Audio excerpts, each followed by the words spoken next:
In front of me, Samsung Galaxy S21 FE 5G, and let me show you how to force restart of this device. So actually all you need to do is to tap on power button and volume down button and just hold them all together. Keep holding.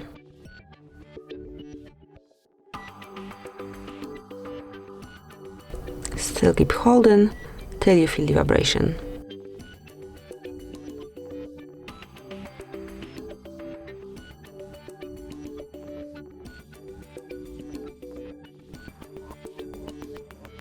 And now you can release the buttons.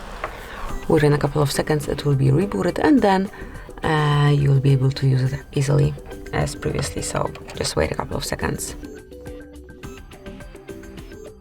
And that's it, that will be all. Thank you for watching. Please subscribe our channel and leave the thumbs up.